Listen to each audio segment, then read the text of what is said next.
Welcome to NSTV. నేను రాజీవ్. ముందుగా headlines చూద్దాం. రాష్ట్ర పార్టీ ఆదేశాల మేరకు ముధోల్ నియోజకవర్గంలోని లోకేశ్వరం మండల కేంద్రంలో నిర్వహించిన మోదీ గారి 11 ఏళ్ల పాలనపై మండల కార్యశాలకు ముధోల్ శాసనసభ్యులు పవార్ రామారావు పటేల్, నిర్మల్ జిల్లా అధ్యక్షులు రితేష్ రాథోడ్ హాజరై సమావేశంలో మాట్లాడారు. భారతదేశ విధానాలు ప్రపంచానికే దిక్సూచిగా మారుతున్నాయన్నారు. నరేంద్ర మోదీ గారి పాలనలో ఒక దళితుణ్ణి, ఒక గిరిజన మహిళను రాష్ట్రపతి చేసిన సంగతిని గుర్తు చేశారు. 370 ఆర్టికల్ రద్దు, భారత రాజ్యాంగంలో కాశ్మీర్ను భాగస్వామ్యం చేయడం జరిగిందన్నారు. ఒక రక్తపు చుక్క నేలరాలకుండా భారతదేశంలో అతిపెద్ద సమస్యగా ఉన్న రామ మందిర్ నిర్మాణం చేపట్టడం హర్షించదగ్గ విషయమని పేర్కొన్నారు. రామారావు పటేల్ నాయకత్వం, రామారావు పటేల్ నాయకత్వం.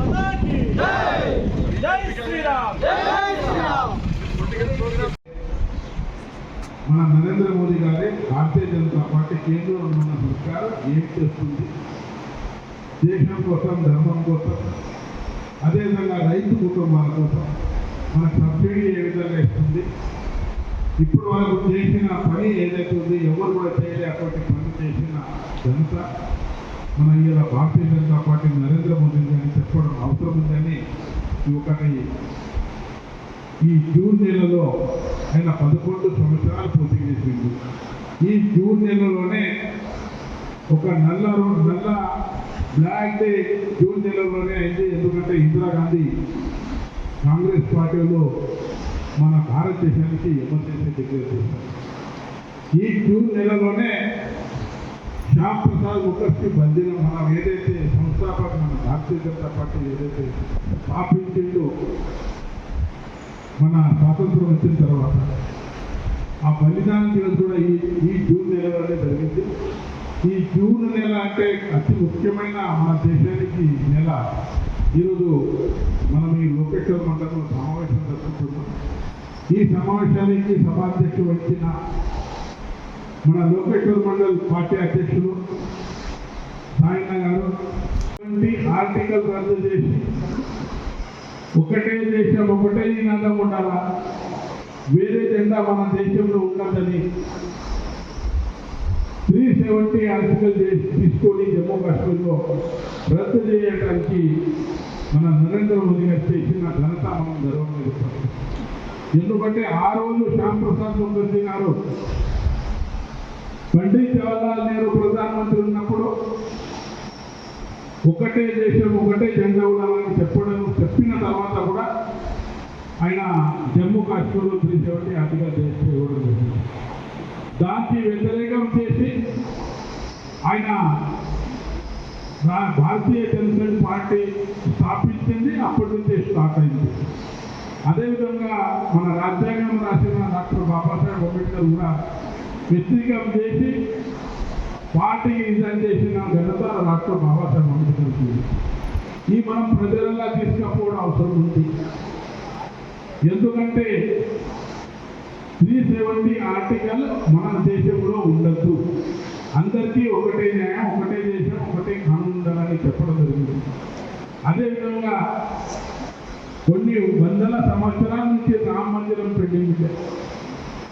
రామ మందిరం కట్టడానికి మన మూల కారణం ఇలా నరేంద్ర మోదీ.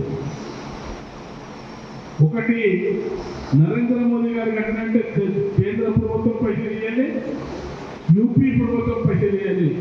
ప్రతి ఒక్క మన దేశ భారతీయుడు రూపాయి నుంచి కోట్ల రూపాయలు ఇచ్చి మన భారతీయులే అందరూ అక్కడ రామ మందిరం నిర్మాణం చేశారు. అదేవిధంగా 11 ప్రపంచంలో 11 స్థానంలో ఉన్న మన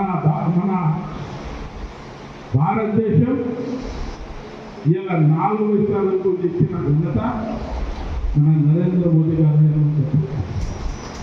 అంత పెద్ద గొప్ప నాయకుడు 18 గంటలు మన దేశం కోసం సేవ చేస్తున్న నాయకుడు మనకు ఎప్పుడు కూడా పుట్టడం, ఎందుకంటే 50 సంవత్సరాలు ఉన్న పరిపాలన.